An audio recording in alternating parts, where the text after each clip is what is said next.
It's one thing to have a big car or truck, and cruising down the street in your oversized set of wheels is certainly impressive, but that doesn't hold a candle to some of the true vehicular monstrosities man has crafted. Whether on the road, in the air, sailing the seas, or even underground, the ingenuity and practicality of these machines are only overshadowed by their sheer, ridiculous, often record-setting size. Here now are 10 of the biggest vehicles on Earth.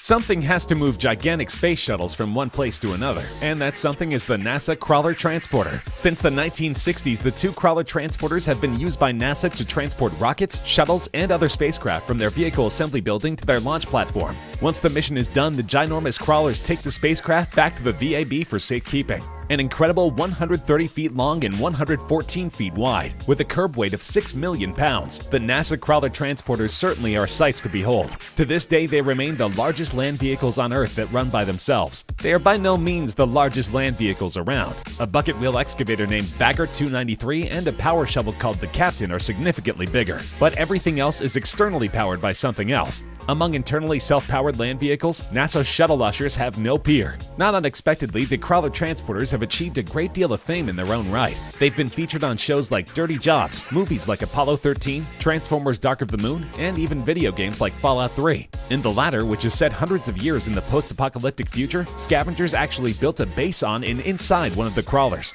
All you have to do is look at the size of that thing to realize we could probably do that in real life if we absolutely had to.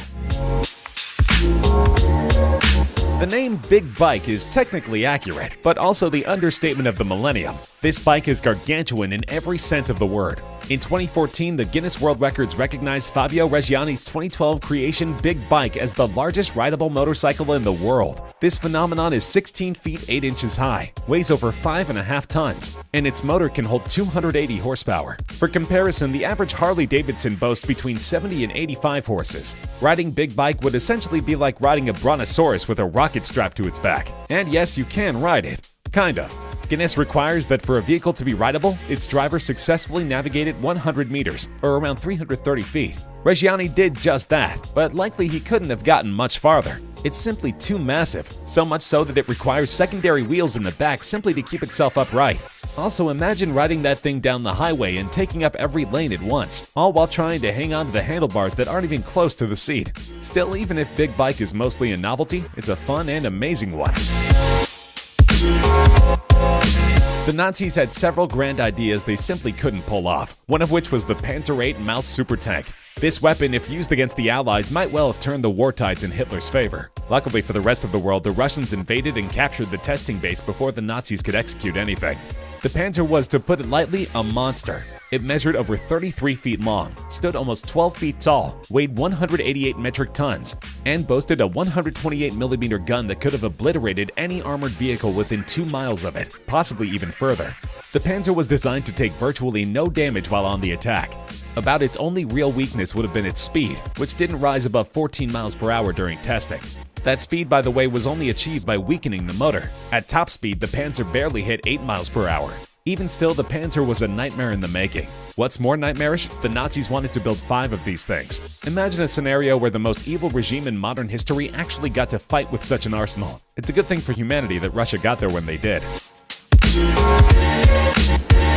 You think your truck is big? Yours is nothing compared to the actual largest truck on the planet. A plus-size replica of a 1950s Dodge Power Wagon, commissioned by the UAE's ultra-billionaire Sheikh Hamad. Even the tires dwarf the average person, which is to be expected when the entire truck is over 8 times as large as a regular Power Wagon. At a whopping 50 tons, it's also far heavier than the traditional wagon. It's also roomier, as in you can literally live in it. Hamad had an entire house built into the truck, which boasts 4 bedrooms, all air-conditioned of course, a bathroom, a full kitchen, a living room, and even a patio. If you manage to move in or simply want to visit, you enter through the truck's underside, via steps installed around the engine. That's right, engine. This massive wagon isn't just a truck-shaped house, it actually is a truck. The engine, taken from an earth mover, works, as do the brakes and suspension.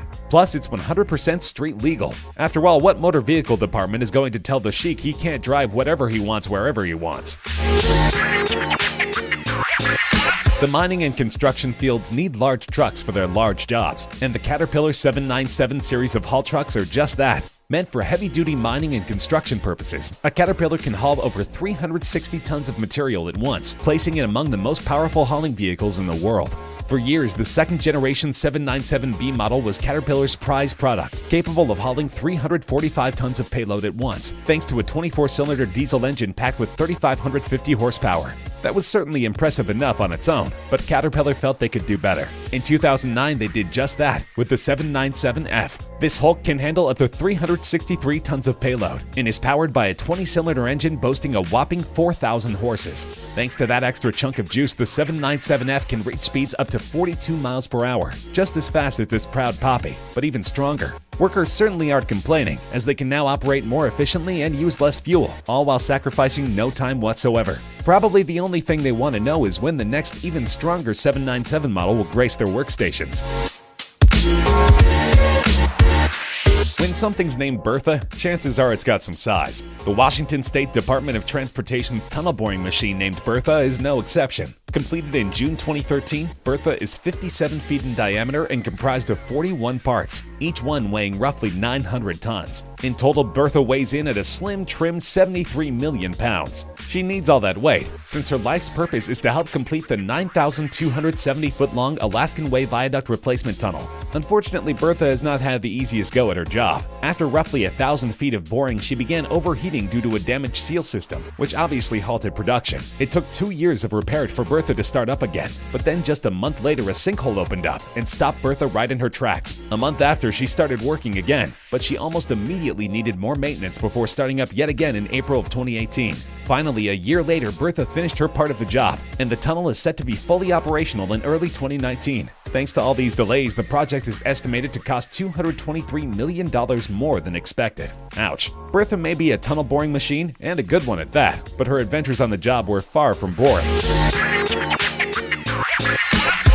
Any aircraft meant to airlift military vehicles has to be large, but the Russians almost went overboard with their Antonov An-225 Mriya, affectionately nicknamed Cossack. Even though it was unveiled in 1988, it remains the heaviest aircraft in history to this day. It also retains the title of longest wingspan at over 88 meters because the Russian Air Force did not fool around. Thanks to 6 turbofan engines, Cossack can handle 710 short tons or 630 long tons of cargo. That's the equivalent of roughly 50 cars. This means Cossack easily sets other records as well, such as the record for heaviest single-item payload, 418,830 pounds, as well as total payload, 559,580 pounds. Cossack's original intent was strictly to transport military craft, such as the Buran spaceplane. Once it had done what it was intended to do, the Russians retired it for years. Finally, remembering what they had, they revived Cossack as a commercial carrier for Antonov Airlines. Its new job is to carry extra-large payloads for regular, everyday passengers. That said, should Russia ever find herself looking for help to get out of an international scrap, she needs look no further than their literal heavyweight champion of military aircraft.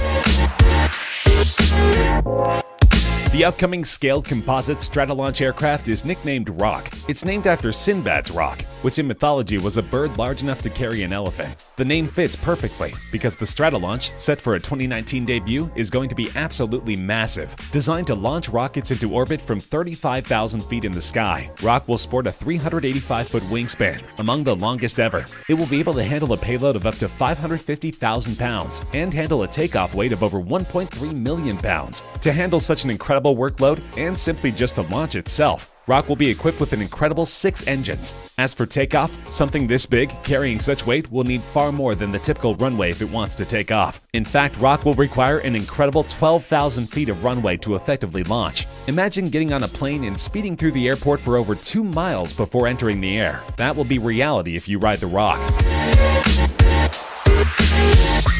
It's impossible to be a supertanker and not be, well, super in size. The TI class of tankers, however, take size to a whole new level. There are actually 4 ships in the TI class of ultra-large crude carriers: TI Africa, TI Asia, TI Europe, and TI Oceania. Each one is a whopping 973 million pounds, making them the largest operating ships in the world. And yet, despite that size, each class can reach between 16.5 and 17.5 knots in speed. That's the equivalent of 19 or 20 miles per hour, which isn't bad at all for ships so big. That said, there are limits to being so big, depending on where you're trying to go. For example, the TI ships are actually wider than the locks in the Panama Canal, so if they want to get through, they'll have to take the long way around. In addition, these supertankers are actually too heavy to navigate the Suez Canal unless they're in the ballast, meaning they have no cargo.